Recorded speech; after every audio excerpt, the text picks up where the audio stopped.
For a great cup of joe, there's one thing you should know. Your morning brew can also be playful. Buff Boy Brewing guys make the temperature rise, and you surely feel naughty when you swallow our coffee. If you want some real heat, give your mouth a fine treat. You will want some more, rest assured. Buff Boy Brewing, you can't get enough of. It's time for The Scribble, your weekly fix of celebrity chats, bizarre stories in the news, and basic random chatter with best-selling author and syndicated radio host Jeremy Bradley. Make sure your seat is in the upright and locked position and your barf bag is securely in place. Here's Jeremy Bradley. Jeremy Bradley here on The Scribble. Thank you so much for tuning in. Merry Christmas, everybody. Happy Hanukkah. Happy holidays. Oh, gee, if I forget one, I'm going to hear about it. I hope you're having a great time. Thanks for tuning in. 30 minutes of time-wasting fun. I'm not even going to get into the whole, debate, because what's the whole saying about bring back Christmas or whatever? You know, I feel like there's battles to fight, and then just crap that you want to say, who cares? Really, I don't celebrate St. Patrick's Day, but if somebody says Happy St. Patrick's Day to me, great.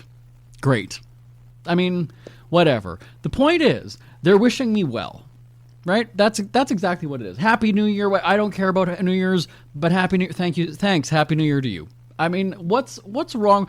I'm not Jewish, but hey, if somebody wishes me Happy Hanukkah, great, thanks very much. Happy Hanukkah to you too. I don't see what's difficult about that. Now, I don't know. It's always been very weird to me. Now, I guess this also sort of goes on to the whole thing about, same-sex marriage is wrong and traditional marriage and whatever. But it's who cares? Just mind your own business. It's not even. Why get involved?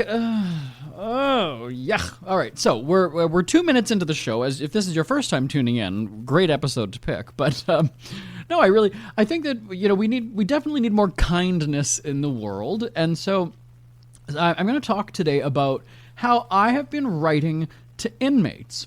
Now, this is where, it's not a new concept. It's a new concept for me, but I realize that you've always had the opportunity to, be pen pals or have phone calls or visitation or whatever with inmates. But I've been doing it for about a year, and I'm actually kind of getting to know these guys. And I'm fascinated because, when you watch, the crime shows, 48 Hours, Dateline, blah, blah, blah, you get the picture painted of them. And that's fine. It's editorial, it's entertainment, so they're going to, say what they need to say or convey that image that they're attempting to. And so last year when I would be watching these shows with my husband, I would then look up the people's, name or whatever and kind of read a bit more about them. Because like I said, you're only, you're sort of getting that one story. And so I would find news reports, whatever, and then I would look and see. You could get all this information, their inmate number, where they are, blah, blah, blah. And then in doing those different searches, I found a couple different websites that have a messaging program, so you can email them or message them. And so I started to do that last summer, so it's a little bit, about a year and a half now. And, of course, most of these people maintain their innocence, right? I didn't do it. But, one of the guys, he fully admitted to doing it. And, but it's interesting because you get to, I'm certainly not discussing the case with them because a couple of them have sort of been leery because I'll just be like, hey, it's, my name is Jeremy from Canada. I just thought I'd reach out. And through the course of messaging, they then want to know what you do for a living and stuff. So for me, it's a little bit difficult because I'm not a liar like that. I'll just go and say, well, I'm an entertainment reporter. And a lot of them, if they've been locked up for a while, that sets off a red flag to them because they're used to these types of different shows reaching out to them, wanting an interview, exploiting their life, their case or situation. So that's what they assume of me, and I go and say, well, I do entertainment report, I do the pop culture, Taylor Swift, Beyonce, Kim Kardashian kind of stuff. That's not what I do. And then again, when it's through the course of messages, then they hear that I'm an author, or and again, that's me just being transparent and open with them. I don't. I'm not going to go and say, hey, Joe, or hey, Mike, Mike such and such, the murderer. because you have to remember that a lot of these people, I mean, some of their cases are from like 10, 15 years ago. So I think that, yes, their stories might be rehashed on reruns of Dateline or whatever. I don't know that the mainstream public cares about the case anymore.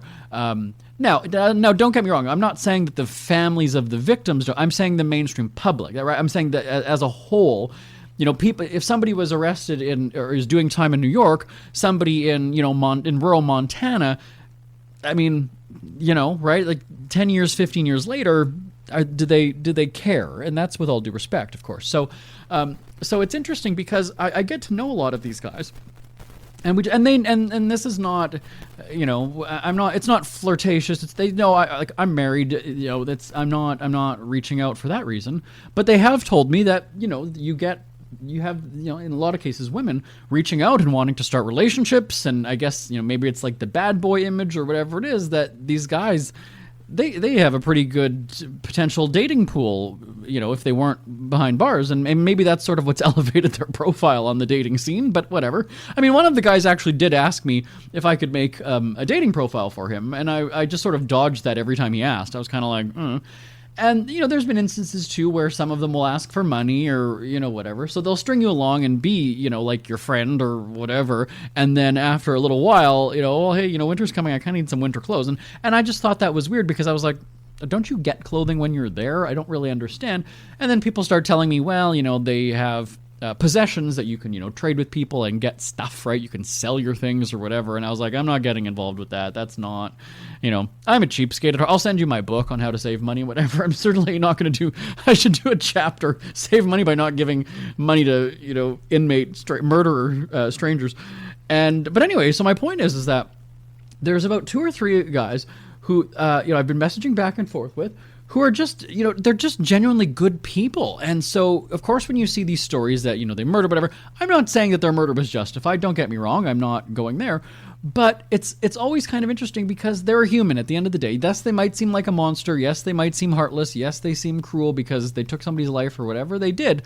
But at the end of the day, it could have been mental illness, right? I mean, there's all sorts of reasons why something happens. Again, is it right to murder somebody? No, that's not where I'm going with this.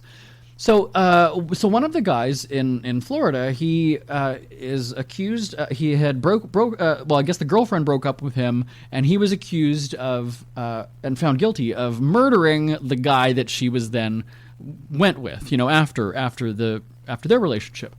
And he's maintained his innocence. And again, we don't talk specifics. I've never mentioned the girlfriend's name, the guy that he was accused and subsequently convicted of killing. I've never if he brings it up or mentions it, fine. But I just want to know about this guy as a person. And so it's been fascinating because he's been there for 10 years and he's an artist, and one of the things on Dateline was they showed his journal and things that he would draw, and I was like, well, okay, so we talk about that. There was one guy who he's written, books, so there's, I have conversations about that, and it's really interesting because they have this time to sit and think about what they've done, if they in fact did it, and reflect, and so many of them, they're just so eloquent in the way they express themselves. And I realize that a part of that is them being a charmer and trying to, not seem like a murderer bad guy. But it's really, you've got to have that compassion because they're a human being. And so, yes, one of the guys had said to me, total mental illness. I've seen a counselor, I've seen doctors, I've had medication. It's something I can't take back. I regret it. I'm in here for the rest of my life. I can't take back what I did. I deserve what I got. I mean, he's owning it. And so there's a part of me that's kind of I'm not suggesting that he be released or whatever, but it's kind of well, here's somebody who recognizes what he did. And you sort of have a bit of, compassion and sympathy. So, shifting gears, when I was in journalism school, when I was in communication school, my journalism instructor was a very, very well-known sports anchor for the TV news in my hometown. Now, if we were to rewind 20 some years, and I said his name, well, I guess his name is Steve Vogelsang in Canada, and so I'm not telling. So I mean, if you Google, if you were to Google the basics of the story I'm telling you, you'd be able to find out. So it's not like I'm telling you any personal information. His name is Steve Vogelsang. He was this big sports reporter. Anybody in my hometown of Winnipeg 20 years ago, if you said, Steve Vogelsang or, the sports guy on CKY, people would just know who he is. I'm illustrating the point that he was a big-time local celebrity. So he was my journalism instructor in college, which was fascinating because I was like, oh my God, I'm meeting Steve Vogelsang. This is really cool. And he came on Hard Times. He ended up first, when I left school, he was still there. And he came on Hard Times. He ended, his marriage ended. He had an affair with a student. He lost his job. He was then broke. He was living out of his truck. He had, again, mental illness. He couldn't afford to feed himself. He had too much pride because he was this big media personality. And now here he is down on his luck, right? He can't get a job. He's lost his marriage. He's lost his house. He's lost his money. He's lost his job. He's lost his girlfriend. He's lost this. He's living in his car. He's collecting unemployment, but he's not going to go to a soup kitchen because he's just got too much pride. He's not going to go to a homeless shelter because he's that guy from TV. And I totally get it, and maybe that's why I relate. Now, where am I going with this? He did not murder somebody, so I'm not saying that I'm sticking up for a murderer. When he was down on his luck, he ended up robbing banks. And he did it very badly. Again, not that there's a right way to rob it. Like, again, don't get me wrong here, ladies and gentlemen. I'm not saying there's a right way to rob a bank. I'm saying that when you look, he walked in, he didn't have a disguise. He just went in there with a note that just says, give me money, and he would just casually walk out. And so for people who know him, right, his former students, his former colleagues, when this made the news, there were so many of his former students that were kind of like, this doesn't seem like something is up here. There's something that's just not right. If you just saw him on TV and you didn't really know him personally, we knew him personally.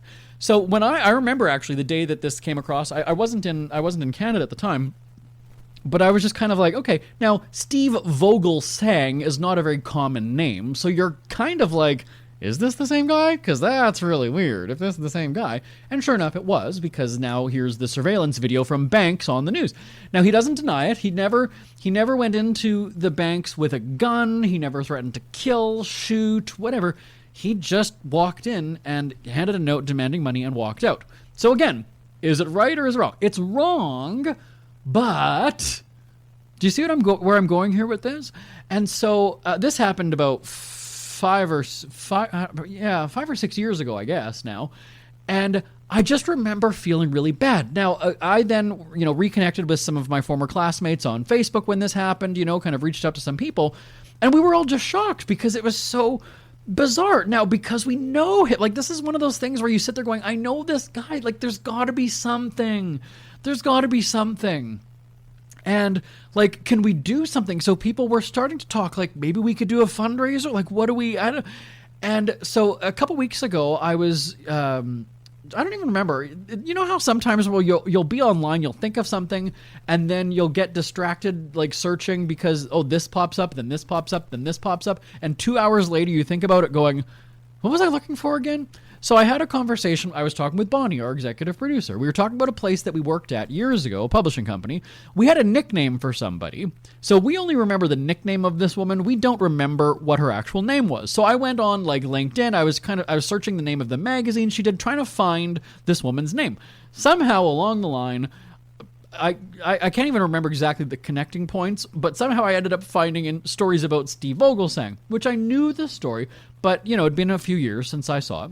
And I was kind of like, yeah, that's interesting. I wonder, like, where is he now? What And so he's still, in lockup. And, he did an interview with one of the big national newspapers.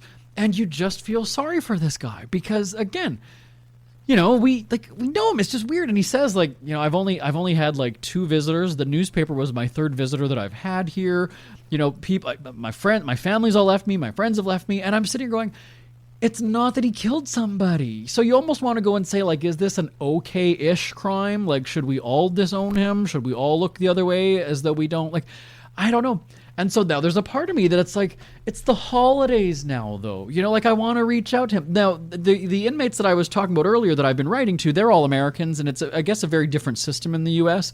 So you can go on to these different, you can search their names and whatever and find out where they are. Canada, it's not exactly that easy. I know where he is, but we don't have like an email kind of program where I can just go and like, hey, Steve, it's Jeremy. But I mean, this guy was... coincidentally, he's in Drumheller, Alberta. Let me tell you how oddly ironic and coincidental this is. I was going for job interviews at 2 newspapers in rural Alberta when I was in school. And Steve at the time, we're going back about, almost 20 years now. But Steve gave me his phone number. He's like, I'll be your reference. Give me a call when you're there. Like, even just call collect, because I don't know if I had a cell phone. Maybe I did. And he's like, yeah, just keep me posted. Let me know. Because, again, if he was your reference, like, his name had some clout behind it. Like, this is, And the irony being that one of the interviews that I had was for a newspaper in Drumheller, Alberta. He's locked up in Drumheller, Alberta. Isn't that just weird? And so this time of the year, going back to the kindness thing, you look at, people like that and go... You know what? He admits that he was wrong. Again, he's another person who's like, yeah, I was at a very low point in my life. I had too much pride. I had too much ego. I wouldn't go and get help. I wouldn't do this. Again, I've seen a doctor. I've had medication. Sort of the same story that a lot of people have. And he's owning it. I did it. I'm serving my 6 years. There we go. And, he's dreading coming out because, again, the fear of not being able to find a job, this and that. And... So, you know what? We all make bad choices in life. This is where I'm finally wrapping this up halfway through the show now. And so this is the time of year where you kind of look at that and go, we should have some compassion for people. Even the murderers, even the people who, stole money, did this, that. Because at the end of the day, everybody's a human being. Yes, some people are monsters. I'm not denying that. But, let's just think about things like that. And I realize that now, my impression, by the way, of jail or prison, whatever you call it, I realize there's a difference in prison, is my understanding was that you were locked in a cell and left to your own devices to think about what you did. And now, and maybe I'm very naive and out of the loop, but people have TVs and now all this email stuff and this whole thing about you can get married behind bars, whatever. So my impression of being in lockup is very different than the reality. And so I was kind of like, well, this also makes me feel very ignorant because you just assume as a civilian who's out in the world that these people are locked away and we don't have to worry about them now, right? They're not going to harm anybody. They're put away. And it's kind of weird to humanize these quote unquote monsters that now I'm kind of like, yeah, I mean, Now, some of these guys that I'm writing back and forth with do, yes, one of them does admit to being a murderer. Okay, I get that. But the others that maintain their innocence, I mean, I'm sort of on the fence. I'm not a jury. I'm not a judge, so I don't know. I mean, I don't ask them about their case, so I can't say one way or the other. They will both adamantly deny that they, the 2 guys I'm thinking of in particular, both attest that they haven't done anything and that they're innocent. And both have served about, 10 years or so behind bars.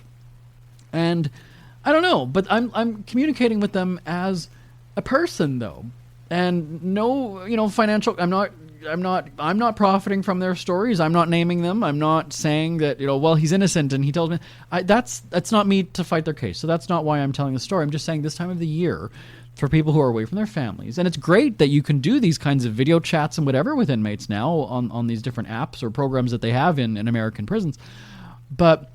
That's where we just need to have a bit more, we need to just be a little bit more open-minded, even for murder, because, we just don't know people's stories all the time, right? I mean, that's, at the end of the day, we weren't there. It's very easy to judge. And I trust me, listen, I judge on this show all the time when I tell stories about, the world and things like that. I just feel like, let's ease up a little bit. Let's just, with American Thanksgiving, Canadians are very different. Our Thanksgiving is in October, American Thanksgiving, November. But it's interesting as a Canadian to hear about how many families get into fights over Thanksgiving or so-and-so's not coming to Christmas because they're a Trump supporter. I can honestly tell you that I've gone to, our family Christmas, family functions. I don't know that there's ever ever been a discussion about politics to the point where, well, just to the point, period. I was going to say to the point where there was, a fight or argument or this or that or so-and-so wasn't invited, because we just don't talk about things like that. It just doesn't, that's just not the Canadian. You might have comments about that asshole Trudeau or the lockdowns and whatever, because people were frustrated during, shutdowns. But it wasn't a big oh, well, who would you rather have in charge then? So and so, like, I don't know. I don't know any Canadian families that get into fights about politics at the holiday gatherings. I don't know if that's a Canadian thing or what. I don't know any. Tell me, send me an email. If you're a Canadian listening to this and you've had like a knockdown, drag, brawl, like at over politics, send me an email, live@jbonair.com. I don't believe it's happened, but prove me wrong, live@jbonair.com. We are 20 minutes in, and we're going to take our first break. I'm going to come back, and I might even have to wrap up the show. We're going to take a break on the Scribble, and I'll be back right after this. This statement has not been evaluated by the Food and Drug Administration. This product is not intended to diagnose, treat, cure, or prevent any disease. No offense, but are you a little fat when you look in the mirror? How would you like to learn the secret to losing 3 to 5 pounds a week without joining the gym or going through any crazy diets? It's called Body Sculpt RX. For the last 2 decades, we've helped countless people lose thousands of pounds. And now, it's your turn. Learn how to lose weight with one simple phone call and no prescription needed. You'll see an amazing difference in a matter of days. Don't believe us? We'll offer you a risk-free money-back guarantee. So, if you're ready to start losing weight, call right now and get a free month supply with your first order of Body Sculpt RX. Call now. You have nothing to lose but the pounds. 800-459-6838. 800-459-6838. 800-459-6838. That's 800-459-6838. Listen up, guys. Are you experiencing any of the following? Fatigue, less drive, poor performance? If so, you may be one of the nearly 30 million men in the U.S. today dealing with ED. But did you know you don't have to pay hundreds for a prescription anymore? And you don't have to deal with the hassle of seeing the doctor or the embarrassment of going to the pharmacy for a certain pill. Now with one free call, you can find out how Herbal Virility Max can help you feel like a man again. For over a decade, Herbal Virility Max has helped guys just like you put a smile back on their face with improved performance and drive. Call today and ask about our buy one, get one free offer. Save the money, save the hassles, and get the better blue pill. Dial 800-578-0179. That's 800-578-0179. 800-578-0179. This statement has not been evaluated by the Food and Drug Administration. This product is not intended to diagnose, treat, cure, or prevent any disease.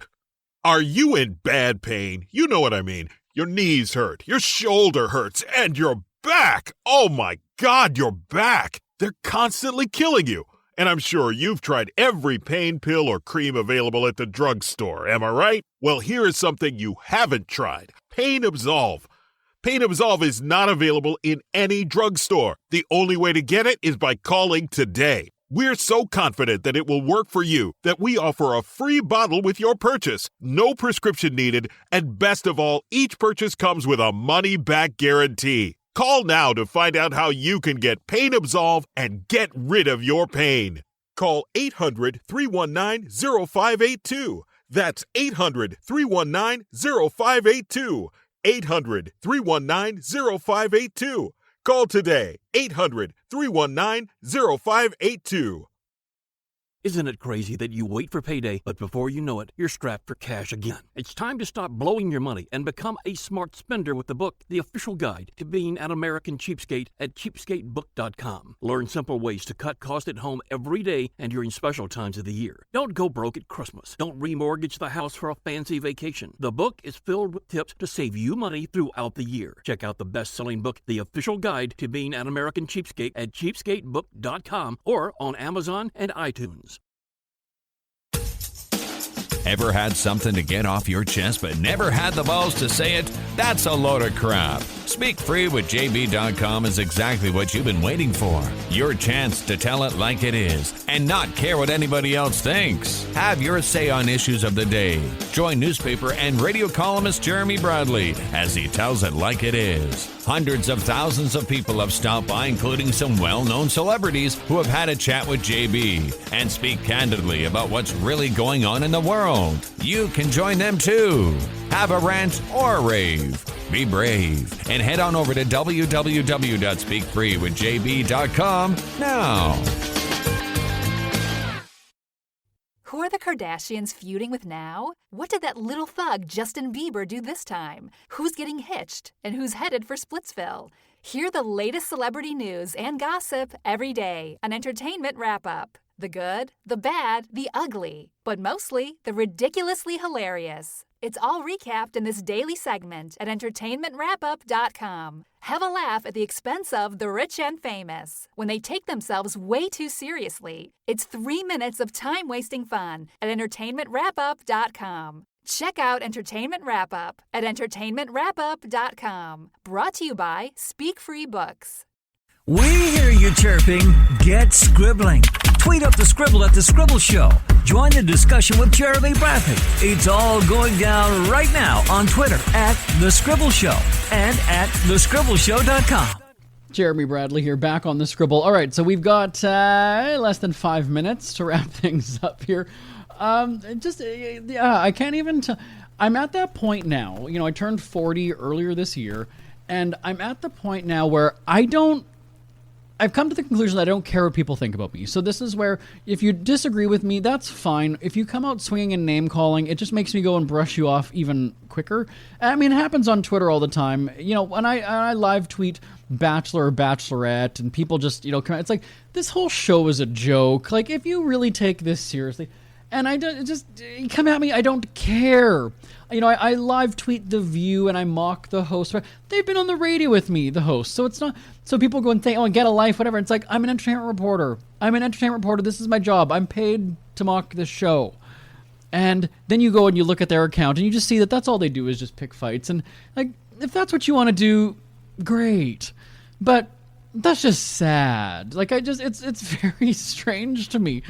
And so I've come to the conclusion, especially now more so this year that I've turned 40, that like just I mind my own business. I do my own thing.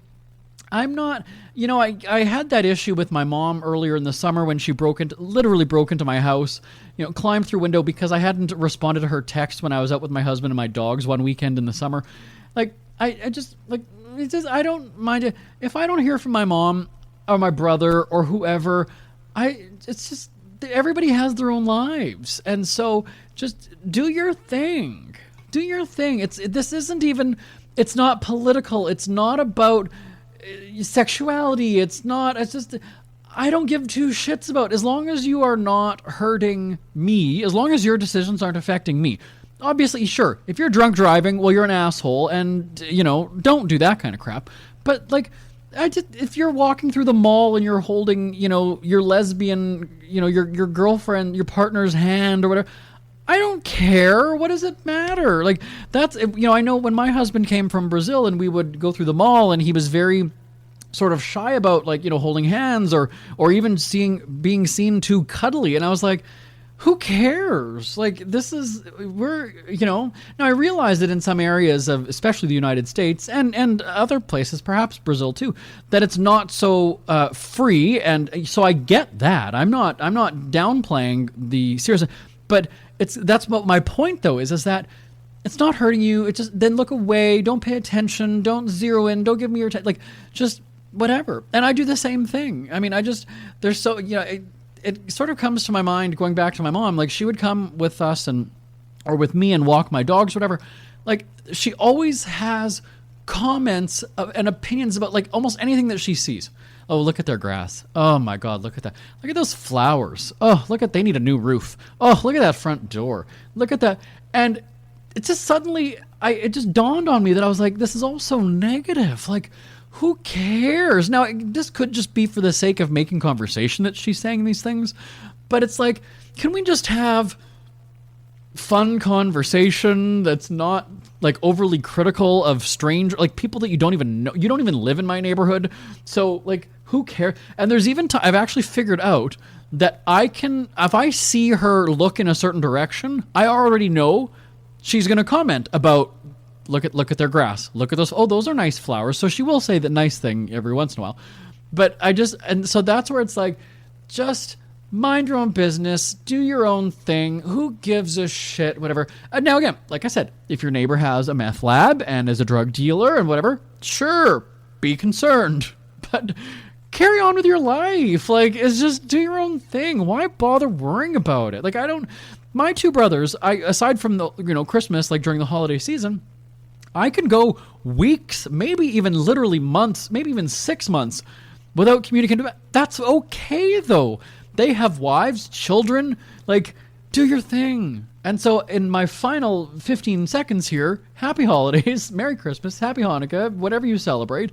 And just mind your own fucking business and have a good time. Stay out of people's shit. There we go. I'm just joking. Jeremy Bradley on The Scribble. Talk to you next time. Bye. Want more Scribble? Check out thescribbleshow.com for past shows, celebrity interviews, cheapskate tips, and more. That's at thescribbleshow.com and on Twitter at The Scribble Show. The Scribble is a speak-free media presentation. If you want some